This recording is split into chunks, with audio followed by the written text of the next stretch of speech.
You're listening to the What the Wrestling Podcast, the show that brings you all things wrestling with your host, RJD.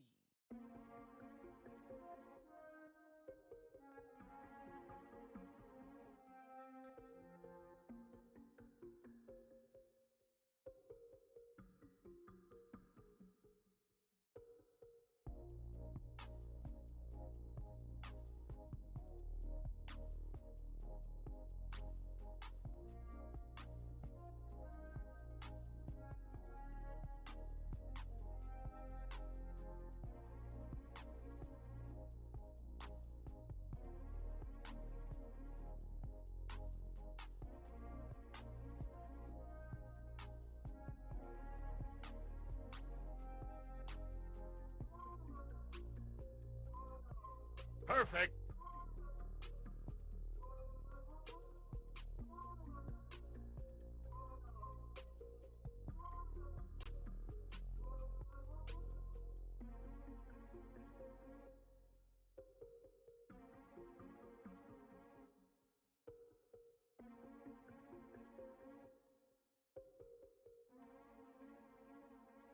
You win.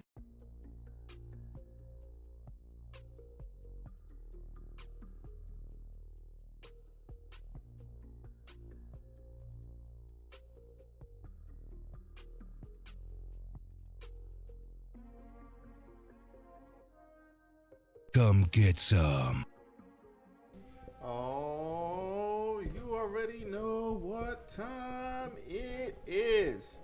Holy hell, what an AEW Dynamite we had last night. Jesus Christ.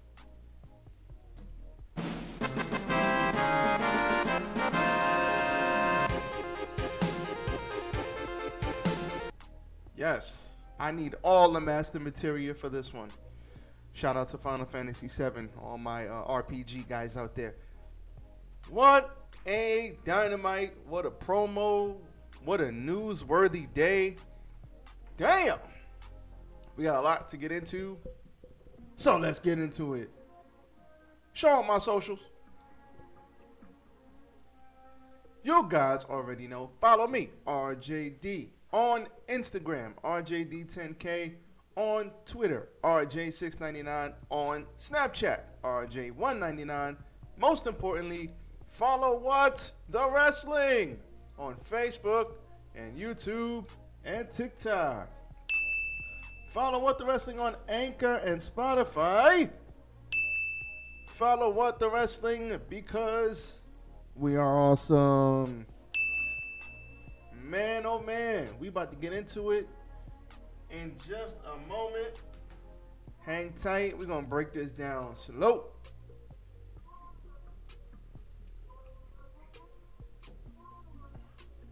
Let's go.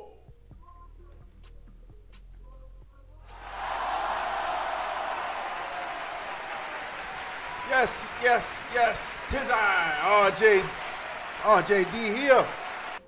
Welcome to What the Wrestling, where we talk about all things wrestling as I slowly move the monitor over. I don't know why the mic sounds like it's so far away.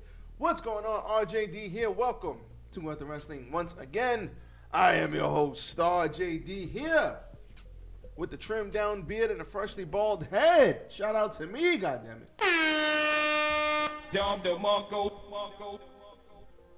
I joke. It's all good. Listen, before we get into anything, we're going to break this down. And yes, I am wearing sunglasses at 7:30 at night in my house in a robe. You don't judge me, okay? This blue light is light as hell, but I need the lighting because us dark-skinned brothers, we got to have the quality of the light so that you can see me when I produce this content for you. See how that works?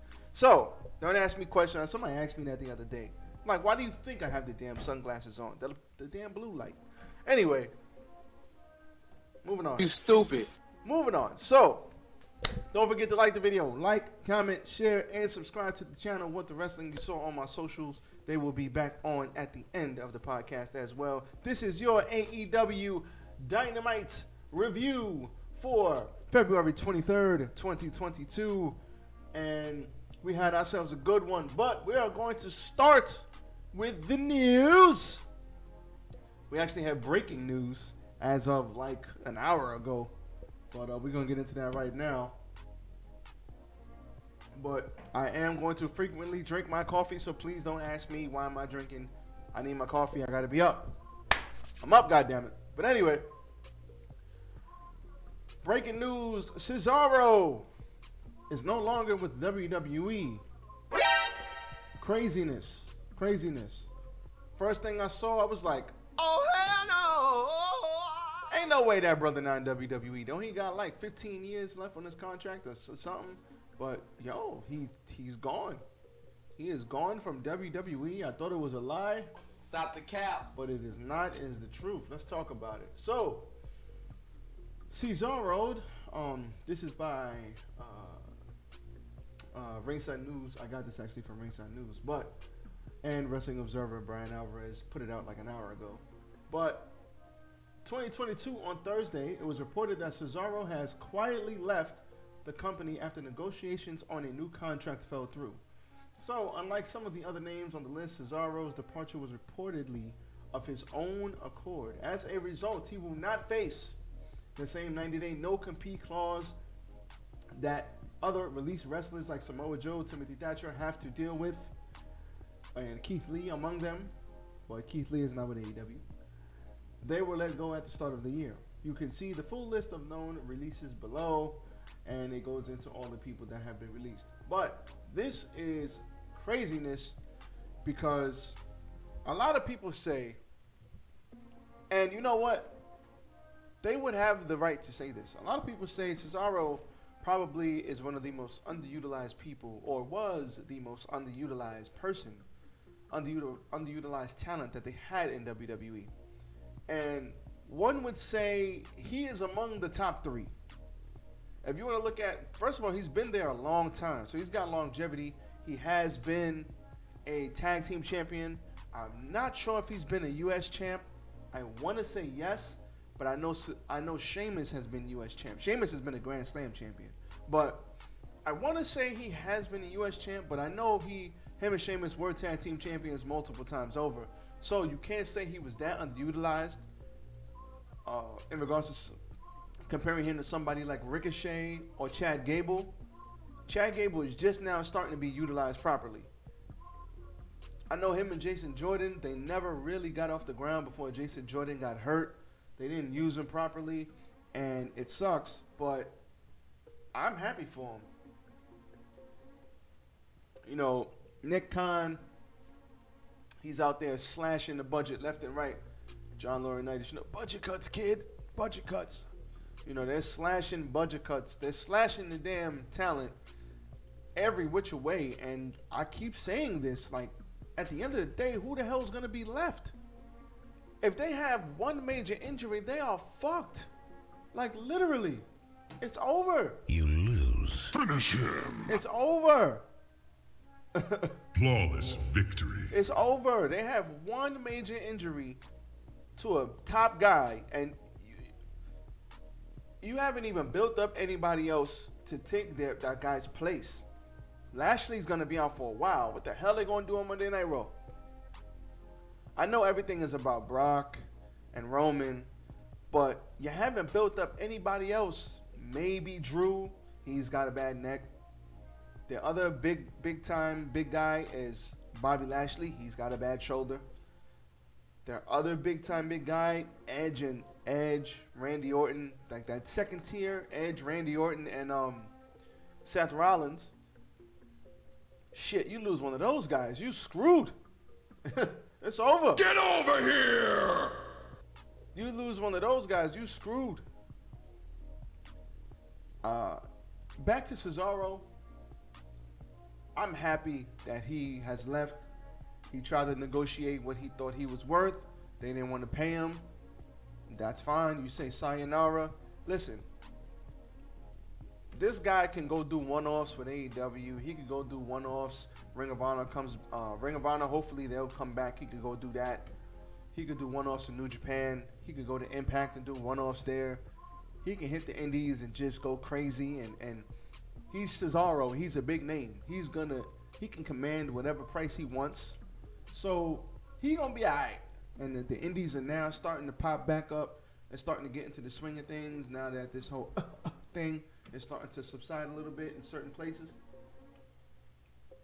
So he can do what he wants. And worst case scenario, he can go to AEW, do a one-off, take a part-time contract there. I don't know how that contracts are structured, but that's a great guy to have on your roster. Pound for pound, probably was the strongest guy in AEW. Pound for pound. Yeah, we know Brock is strong. We know Braun Strowman was strong. All those guys are strong. But I mean, pound for pound, that guy was Cesaro is strong for no reason. Like, he's genetically gifted with strength. You know what I'm saying? So I hope that he goes somewhere and he absolutely kills it. I hope he kills it. I hope he goes out there and he does everything that he wants to do.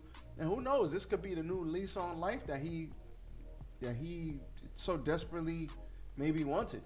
So you know what? Perfect. Never want to see anybody lose a job in this market. But Cesaro, I have faith he gonna be alright. So shout out to him. Shout out to him for trying to negotiate what he's worth. And listen, if they don't want to pay you, there's other people out there who will. So I hope he has a good landing spot, and I believe he'll land on his feet. Good for him. From one person leaving the company, let's transition to another person coming into a company. Supposedly, AEW has come to terms with Eric Strickland. Surprise, motherfucker. A.k.a. Isaiah Swerve Scott, formerly of WWE. So, a major free agent was Shane Strickland. What's the name? Strickland. My bad. You stupid. Not trying to mess up the brother's name. Strickland, Mr. Swerve. I'll just say Swerve because I don't want to mess his name up. Mr. Scott was released. He had a 90-day no-compete. Him and all of Hit Row were let go. And stop the show. I did hear that they are doing things together on the indies. Or they're going to be doing things together, all four of them. If you know Hit Row, you know I loved Hit Row. You know I could not wait for Hit Row. Like, obviously it came up as heels. They were new, they were fresh, there was something different. And as soon as they went to SmackDown, I had high hopes for them. But then as soon as they went to SmackDown, shit started changing and shit got trash. And it's not their fault. I'll say it again. It's not their fault that it didn't work. It's all WWE's fault. They changed things that didn't need to be changed. They did things that didn't need to be done. And that is why Hit Row didn't work. They fired damn B-Fab 1 week after they got up there. She just signed the new deal 2 weeks prior, or a week prior. They get to SmackDown. They fire her 2-3 weeks into it. Then take her out the entrance with her presence not even being there. They weren't even the same Hit Row. We all know the story. We all been there. We all saw it. So Strickland is a savage by himself. I was saying this way back when. Go check out the videos. They're on YouTube. When he was Isaiah Swerve Scott, before he started rapping and he got with Top Dollar and B-Fab and the Adonis. I was saying, why is Swerve losing? Swerve is having these fantastic matches, but he keeps losing matches. I know it's going to be his time. They're pushing him along slow. And look, soon as he got going, North American champ. And as soon as WWE, the main roster, saw him, straight to SmackDown with the whole group. But I was singing his praises years ago. So shout out to him. Finally, he got something to sink his teeth into. And then he got released. But he's going to be all right if he's on AEW. TNT title feuds with him. Matches that he can have with Daniel Bryan, Punk, MJF, Jungle Boy, Darby. The matches that this Bowens. The matches that this guy could have with the mid card alone, let alone the top guys. Man, listen. I hope that he gets a chance to express himself And I hope that he takes that hit row gimmick that rapper got, because he can actually rap. I've heard some of his raps. He actually could spit. Like, he's actually pretty good. So hopefully he brings that character to AEW. He's gonna get a big pop. We know who he is. We know he got fucked over, and I can't wait to root for this guy so that he can kill it in AEW. And speaking of AEW, let's get into AEW Dynamite. This was one hell of a show. First of all, Don DeMarco. Dom DeMarco. This was one hell of a show. No cap. This show was great. Probably one of the best Dynamites top to bottom that they've done. Definitely probably the best one this year. They had another Dynamite that was really good this year, even though we're only in February. God damn, time flies. Man, so it's March already this week. Jesus Christ, time flies. Shit. Anyway, this is probably the best Dynamite I've seen in a very long time. Not that the Dynamites are bad, but this Dynamite is just fantastic. So, for all of you guys who say that AEW does not show any storytelling, you stupid. Get the fuck out of here! Tag Team Battle Royal started off this show, and you want to see storytelling? Look at the last half of this match. This match had all the tag teams in it. It had the Gun Club, a.k.a. the Ass Boys, FTR, Kyle O'Reilly and Bobby Fish, Red Dragon, a.k.a. Undisputed Era, a.k.a. your favorite tag team, 2.0, the Young Bucks, the Butcher, the Blade, the Best Friends, a.k.a. I Want to Get a Hug, Santana and Ortiz, a.k.a. Proud and Powerful. I know Isaac. Proud and Powerful. Isaac would kill me if I got that wrong. Private Party, a.k.a. Shots, and the Dark Order, John Silver and Alex Reynolds, a.k.a. Johnny Hungy and Alex Reynolds. They're very good. This was a great battle royal. We had Matt Hardy walking out on Private Party when they got eliminated. Just going through the basic stuff. Jurassic Express was sitting at the top of the ramps drinking orange juice. I don't know what the hell they were. They were just sitting there waiting to see who won this match. They were going, ooh, ah, ooh. They were making faces and shit. It was funny. So, shout out to Matt Hardy. He left them out there because they messed up. Santana dumped out both members of 2.0. FTR dumped out Nick Jackson and Red Dragon's Kyle O'Reilly. Fish got in on Trent Beretta. I think he knocked him out. But Beretta actually got saved the first time by Orange Cassidy. I think he came from under the ring and saved Trent Beretta. And then when he recovered, he ended up getting rid of Bobby Fish. But if I'm not mistaken, Kyle O'Reilly ended up getting rid of him too. Jungle Boy and Luchasaurus and Christian Cage, they sat up on the top, like I said. John Silver dumped Cash Wheeler. And that left 6 members of each. That left one team of 6 members. One member of the last 6 teams remaining. So we had Matt Jackson and O'Reilly eliminated Santana and Beretta, and that was it for them. So Jackson, O'Reilly, Silver, and Dax Harwood were the final 4, and this is where shit got interesting. So the crowd got hyped. Johnny Hungy, aka Johnny Hungy, John Silver, he went crazy. He started hitting his offense on everybody. And then, he's jacked. So he started beating everybody up. Then Jackson and O'Reilly double team Silver, dumping him out. O'Reilly was sitting there holding his arm. And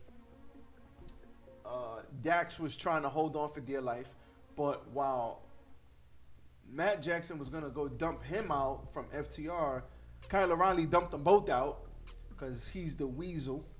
And you stupid for trusting that guy. But it is every man for himself, so it is what it is. So that is how it went off the air, and the Young Bucks were all mad at Red Dragon. But O'Reilly was like, hey man, every man for himself, bro. What you want me to do? You tight? That's too bad. So kudos to him. After the match, after some bickering between the Young Bucks, and Red Dragon, Hangman Adam Page's music came on. Surprise, motherfucker. And the Cowboy came down for some words. His words being a swift punch to the face. So he came down and he basically was like, listen, hi guys. Come get some. So he proceeded to beat the hell out of Red Dragon because they put a sneak attack on him a week ago. So he got tight. But here comes Adam Cole. Adam Cole came in, but then Adam Cole quickly got his ass whooped. And the Young Bucks, they looked around. They said, hey, man. The Young Bucks looked around, and they were like, listen. Get the fuck out of here! Man, this ain't got nothing to do with us. We out of here. Young Bucks was like, fuck this shit, I'm out. And they left the ring real quick. So he ended up beating them all up. Adam Cole was about to get hit with the buckshot lariat, and Red Dragon pulled him out of the ring. John Silver then did a springboard little senton off the steps, threw Kyle O'Reilly back in. He threw Kyle O'Reilly back in the ring, and then Kyle O'Reilly got hit with the buckshot lariat, and then it was just funny. I think Kyle O'Reilly is one of the best sellers in the business. Like when he gets hit, he sells everything amazing. Like if I ever wrestle a match, I want to sell like that guy. That guy is amazing at his job. But he got his head knocked off, and then Adam Cole was at the top of the ramp. Adam Page said, listen, grab the chair, grab the mic. He said, who wants to have story time with Hangman Adam Page, baby? So crowd goes crazy. He sat down and told the story of a young guy named Adam Cole, and he talked about how Cole won championships wherever he was, but he went up against the better Adam, and the better Adam made him dig a 6-foot grave, and he walked too close to it, and it ended with a buckshot, and that's boom. And nice promo, and there you go. There you have it. So first things first, I don't really like these battle royals too much because they get a little convoluted, but that's WWE. AEW battle royals, they always get good towards the end. Like, they may not start off good, they may start off a little clunky, but towards the end, they always end up good. So that's what I like about them. So shout out all of these guys for killing it. Now, moving on. We have that set up. So it will be Jurassic Express versus Red Dragon versus probably the Young Bucks. They're probably going to win that #1 contenders match in a week. And then we'll have some real storytelling when the pay-per-view comes. So, great start. Then we had Mr. MJF. Holy hell. MJF is probably the best talker in the business. If not top 3. Him, Eddie Kingston, and whoever else. Those two are fantastic. I mean, MJF and Eddie Kingston are different for different reasons, but MJF is really good. Now, he came out, he hit the ring. MJF is so good at his job. He told this story, which, by the way, has some truth to it, because he has told this story on other media outlets. He has talked about this openly, about how he was mocked and teased and bullied as a kid for being Jewish, and how he had Jewish slangs said to him when he was a kid, and he's talked about this. So there was realism in this promo, but he's so good at being a dick, at being an asshole, that the crowd still booed him no matter what he said. The crowd was like, you are full of shit. We don't believe you. We don't care what they said about your past, and we don't care how you feel. We don't care if you're crying real, genuine tears. We hate you, and we are going to boo you. That's how good of a heel this guy is. He's amazing. MJF is amazing, man. So he came out and cut this babyface promo, talking about how he said, I was a child with learning disabilities. I had attention deficit disorder. I got bullied, and I wasn't really good at anything. But the one thing I was good at was football. And so I played football. And I finally worked hard, and I made the football team. But then I went to school, And my teammates, they came up to me and they were mad at me. And then they said, listen, they had a roll of quarters and they threw the quarters on the floor and they said, pick it up, Jew boy. And then he stopped and he said, hey, any Jews in the house? And there was like 2 or 3 people that like cheered and everybody booed him. Mind you, he's cutting a babyface promo. He's getting fucking booed for having ADD and barely making his football team and getting bullied. So he said they called me names. And you know what? I gave up. I wanted to give up and I just wanted to quit. But there was only one person I looked up to. And that's CM Punk. Hold on, wait. I almost forgot the best part. Wait. Hold up. I almost forgot the best part of this. Oh, it's coming. Hold on. Oh, I should have had this queued up. Now I'm like wasting time. Oh, man. I should have had this queued up. Okay, here we go. So, they bullied me. They continued to bully me. And there was one person I looked up to. And it was CM Punk. CM Punk made me believe. And he made me want to go out there and be somebody. Wait, it continues. So I went out there. And I met CM Punk. And he's right. For that day, it was just another Friday for him. That picture that they had. But for me, it was everything. Because I knew then I wouldn't give up. I knew I had CM Punk to look up to. Man, this was great. And then after that, he says, but you quit, CM Punk. You quit. You left. You left us. I gotta hit it again. I'm sorry. You left us, CM Punk. And I vowed, as a kid who looked up to him, Mr. Punk, I would never, ever quit. I swore I would not quit. That's how badly I wanted to win. That's how much I looked up to him. I didn't want to quit. And he said, you quit on us, Punk. He always had tears in his eyes saying this. Like, he's going to be a fantastic actor if he goes into acting, because he really put his heart and soul into this. And he said, you made me this way. So you know what? I grew up, and I grew up to be better than Punk. And I wanted to say, I'm better than him. And he knows it.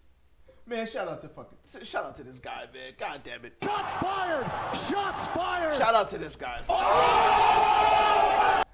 I'm not gonna lie. I'm sitting there listening to this promo, and I'm like, this fucking guy is fantastic. Because as a fan, he is full of shit. I do not believe him. He is trying to pull a fast one on CM Punk, and he is doing a fantastic job. I hope Punk doesn't fall for it. But as a fan, I'm sitting here like, man, this guy's good. He almost had me. Fooled. I'm like, that's MJF. I know he's full of shit. I know it. So Punk made his way to the ring. No music. Just walked down to the ring. He didn't have a mic, but he said, listen, was that real? And he said, yes. Yes, it was real. And he walked out, and he got booed on the way out. Oh my God. There are very few people in the wrestling business that are genuine heels. They are genuine heels that the fans just hate. They hate, and they will always hate them. It doesn't matter what they do. Like Dan Lambert, probably one of those guys. People just hate Dan Lambert. I don't know why either. He cuts a good heel promo, but people hate him. MJF is that guy. Like, people hate MJF. They knew he was trying to pull a fast one. We as fans were all invested in this. He had all of us eating at the palm of his hand. And this was grade A shit. This whole segment was fire. This is the type of segment you see and you lose track of time because it's so good. I'm going to go back and watch the promo again because I'm sure there's stuff that I missed. But great promo. I got to hit the Don DeMarco again for MJF. Don DeMarco. I think that this is heading to MJF wanted to pull a fast one on CM Punk. He wants to get Punk emotional and he wants to get Punk out of his element so that he could pull a fast one and then underline show Punk that, oh, I got you. I pulled the rules on you. I pulled the fast one. And then end up using it to his advantage. That's what I think. But who knows? But they not turning this fucking guy babyface. It ain't happening. So, shout out to the Solid Monster too. I'm an avid listener of his show. And he says, listen, one day, MJF is going to have a monster babyface run. Mind you, the man is only like 24 years old or some shit like that. I think he's like 23 or 24. Holy hell. MJF has millions and millions of dollars in his future. Shout out to him. Next on this show, we had Death Triangle versus the Knights of Black. The Knights of Black have an awesome entrance. El Penta Oscuro.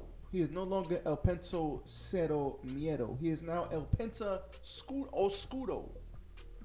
Because he's El Penta Black, basically. So, Penta Oscuro and Pac. Shout out to Andrade El Idolo Tranquilo. They had themselves a great tag team match. They started before the bell. Penta came out in black. He has a nice entrance now. He did this in Lucha Underground as El Penta Black. So he has like the black tights. And he was very much more aggressive. The House of Black came out. They got beat up early.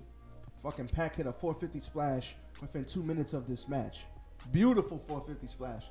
Pac is one of the best pure athletes AEW has. Like Pac, Sammy Guevara. Like just athletic as hell. Mark Quinn, he's another one. They got some crazy athletes in AEW for real. I mean, they're all athletes, but I'm saying just like pure athleticism. Like a lot of those guys are truly athletic. This match was a good back and forth match. I think we had a commercial break in the middle of this. Coming out of the break though, Oscuro and Pac took the big man out with I think a double super kick.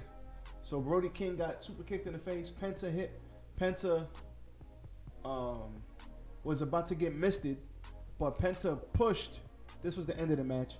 Penta pushed the mist back into. He didn't push it back into his mouth. But before Malachi Black could shoot the mist, he pushed it back into his mouth. That caused him to choke. And then, if I'm not mistaken, he got rolled up. So he got rolled up. And I wouldn't say this was an upset, but Penta got the win because of what happened next. So after the match, Brody King came back and they did a good heel beatdown on the good guys. And then the lights went out. The lights cut back on. And we had Buddy Matthews. Crowd is going crazy. Crowd is saying, holy shit, holy shit. Black then backed off. And Matthews was calculated. He looked like he was about to beat up Malachi Black. But he kicked Penta in the face instead. And he started beating up Penta while Brody King started beating up Pac. And then Penta got hit with basically a face plant into the steel chair that Malachi Black went to go get. He didn't want to do it at first. He looked apprehensive, but then he grabbed his chin and he said, you got to do it. You got to do it. You got to do it. It needs to be done. It needs to be done. And then he ended up doing it. So we now have another trios faction in AEW. Buddy Matthews joins the House of Black. Surprise, motherfucker. That was fantastic. This whole shit was great.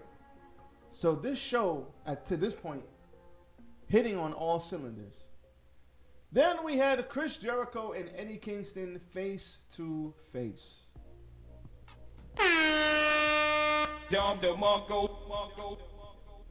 Eddie Kingston and Chris Jericho have gifted me the pleasure of now wanting to see this match really, really bad. And I really hope Eddie Kingston wins. Excuse me. Now, I know Jericho is going down this heel road right now. He is Le Champion.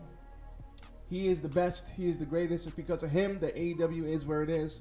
And he's going down this self-absorbed path, which is great for him. It's awesome. But I really want Kingston to win this match. Eddie Kingston is the same guy on TV that he is if you were to see him walking down the streets of Brooklyn. He is the same exact fucking guy. And you know how I know? Because I'm from New York. And just listening to him talk, I'm like, that's how he would talk to one of his friends. Like, I'm like, and you know who else has that same thing? Santana.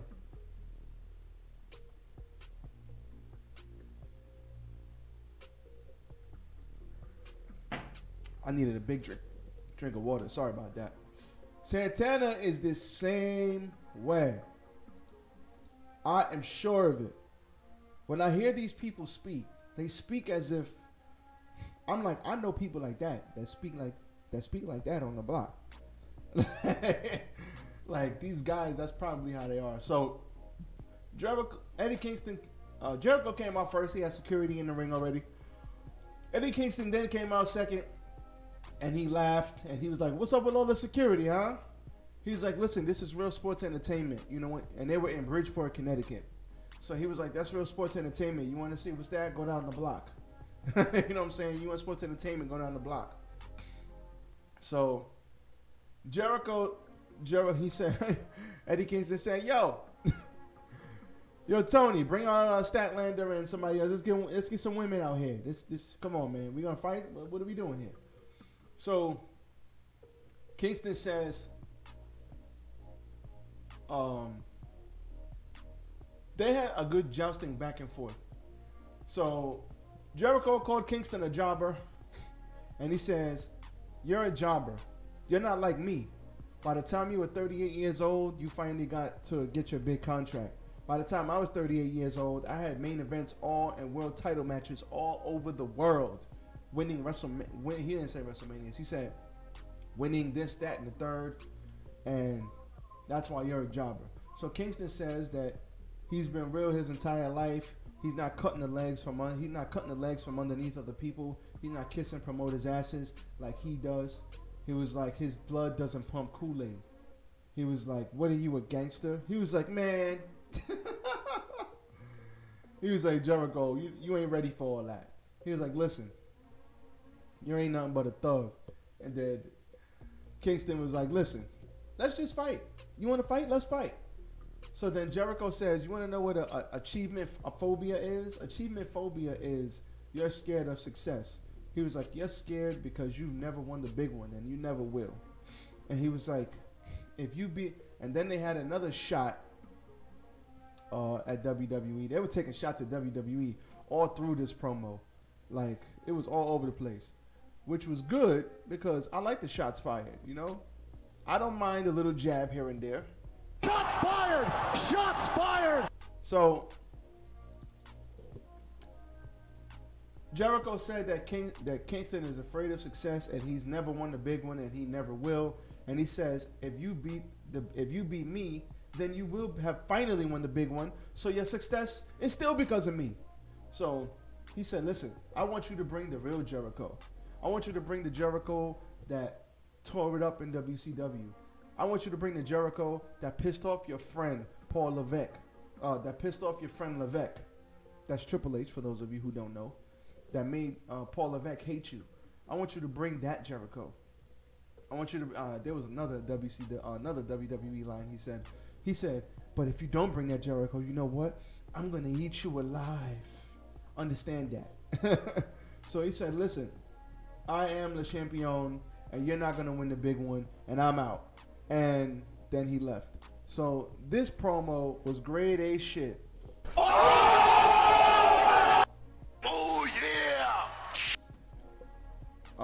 I would have snapped it to a Slim Jim to that because this promo was grade A stuff. This promo was nothing more than two veterans doing what veterans do and showing you how you can cut a fantastic promo and showing people how to get the crowd and the viewers excited for a fight. Mind you, one promo and this thing is already built up and I want to see it.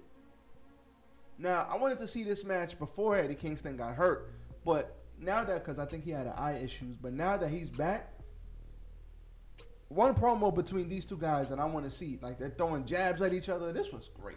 Great stuff. Then we had the Face of the Revolution ladder match qualifier. We had Mr. Ricky Starks versus 10 from the Dark Order. This was a pretty back and forth match. Didn't get a lot of time. Ricky Starks ends up winning because he grabbed the mask. He turned it around so 10 couldn't see. Gave him the spear and he won. So this was good. It's not like it was a bad match, but the show maintained this for so long that this match, it kind of brought the show down. Not in a bad way. It's just you can't sustain, like, after the promos and the match that we just saw and then debut of Buddy Matthews, it's just hard to sustain that. So that's fine. This is good. Backstage, Keith Lee was having an interview. He got cut off by Ricky Starks, and he said, listen, bask in his glory, Keith Lee. He said, listen, just want you to know you stay in your lane. This is not like the other place. So understand you got to work from the bottom, and then you can get to the top. Absolute Ricky Starks out. And then Will Hobbs stepped up to Keith Lee, and they teased them two going at it. Will Hobbs and Keith Lee is going to be a fantastic match. You got a big man, and then you got a big man who wrestles like a cruiserweight. So take my money. It's coming. Then we had a TBS championship match, Jade Cargill versus the Bunny. This was actually good towards the end. So towards the end of the match, Matt Hardy, the ref was distracted. Matt Hardy threw in brass knuckles to the Bunny. Jade Cargill picked up the TBS title because her manager threw that in. And then the Bunny tried to whack her in the face. She blocked it with the title. And then the brass knucks went flying. She threw the title down. The ref turns around, kicked out Mark Sterling, kicked out Matt Hardy. The Bunny then came around and hit a super kick. Then the Bunny hit another super kick. Then the Bunny went for her finisher, but it got reversed into the Jaded, and Jade Cargill got the win. That was the best part of this match. And that, to me, made the match smooth because the ending was fantastic. So Jade Cargill is still getting... She then said, listen, I guess they were a little short on time because it seemed like she was a little bit rushed, or maybe she was a little out of breath, whatever. She was like, I'm 28-0, and I've beaten them all. There's nobody left. And then here comes Tay Conti, Spicy. She comes down, she runs, she gets in Jade's face. Then she starts throwing those goddamn hammer elbows that she throws right to Jade's chest. They start fighting each other, and she big booted the holy shit out of Tay Conti. Jesus. But after that, Anna Jay, her best friend, ran down with the steel chair, and Jade Cargill calmly walked up out the ring.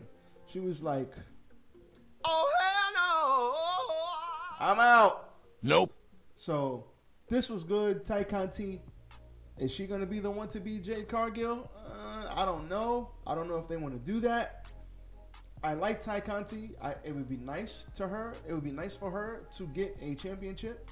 Maybe that'll be her match at the pay-per-view because she already lost the TNT championship trying to get that to Britt Baker. That was like her best match. So if she goes after this championship and loses, like, where do you go from here? So, and has she earned the title? Has she earned the title shot? I mean, Jade has beat damn near everybody. So, I mean, somebody got to beat her, right? I mean, so maybe they protect Jade by having her. Maybe they have Jade try to cheat, and then it backfires, and then Tay Conti whacks her in the head with the belt and then beats her. So you protect her in a loss, but somebody's got to beat her. She can't go 951-0. Somebody got to beat her eventually. So then by this time it was 9:40, and this was time for the main event. Now, to show you how good this show actually was, you didn't even realize, well, I know I didn't. Watching this show, you didn't even realize that it was 9:40 because the show was moving that fast. So I was like, yo, it's 9:40 already? Holy hell. Yes, it's 9:40 already. It was craziness. Craziness. Bryan Danielson versus Daniel Garcia. They had a pretty good back and forth match.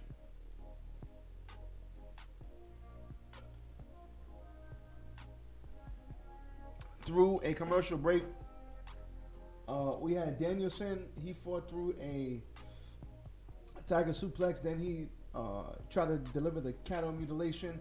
Garcia avoided tapping by transitioning that and reversed it into an ankle lock with the hands intertwined. They locked forearms with each other. They pushed each other up. Danielson countered a dragon screw.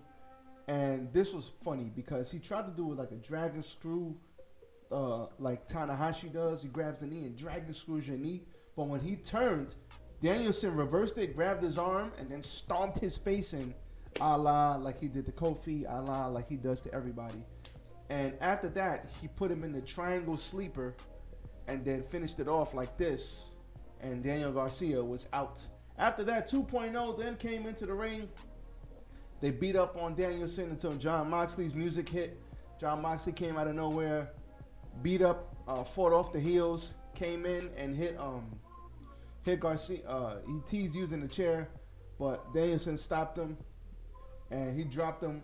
Garcia tried to use the chair, but Danielson pulled the chair down. Garcia got hit with the paradigm shift, aka the Death Rider, if he was in New Japan. And then Danielson said, listen, you want a match? Fine. You've got it. But don't be surprised if you're the only one bleeding. And then they went face to face. And that is how Dynamite went off the air. Man, this was one hell of a show. Fantastic main event. This brother is getting a lot of main events. Daniel Garcia, he's getting a shitload of main events. So shout out to him. This match was great. This match was great. I can't say enough things about Daniel Garcia. Daniel Garcia, a lot of him. I see Daniel Bryan in a lot of him, and he's gonna be great. He's gonna be great. All he needs to do is continue to do what he's doing, and he'll be just fine. But this was one hell of a show. It was great. I can't be mad at it. Shout out to all the parties involved. I look forward to seeing what's going to happen next. And listen, AEW is doing their thing. You got Revolution coming up in I think 2 weeks. I don't know if I'll be doing a live watch along or live reactions to that because I'm not going to be home to watch it. I'll probably be watching it, even though watching it at home will probably be better than watching it in a bar or something with everybody screaming. But I'll see what I want to do. But I can't wait for this pay-per-view. This pay-per-view is looking stacked. This is going to be a stacked card. I just hope that the crowd stays up for the entirety of the pay-per-view. Because, sometimes they start off hot and the crowd just gets fucking tired. The pay-per-views, if this pay-per-view is 3.5 hours, perfect. 3 hours, perfect. But they only have them 4 times a year, so I'm pretty sure this pay-per-view is going to be like 4 hours long. That's okay. We're going to get some fantastic wrestling matches, and I cannot wait for it to happen. So, with that being said, that's the news for today. That is your AEW Dynamite review. Check out my socials. They are coming right now. And don't forget, like I said, like, comment, share, and subscribe to the channel. Y'all already know we got big news. We got big things. We got everything popping. Man, good time to be a wrestling fan. Everybody be safe out there. Catch me tomorrow. We got SmackDown. We got Rampage. We got more news coming out. But it's all good, y'all. Be safe. I am out. Peace.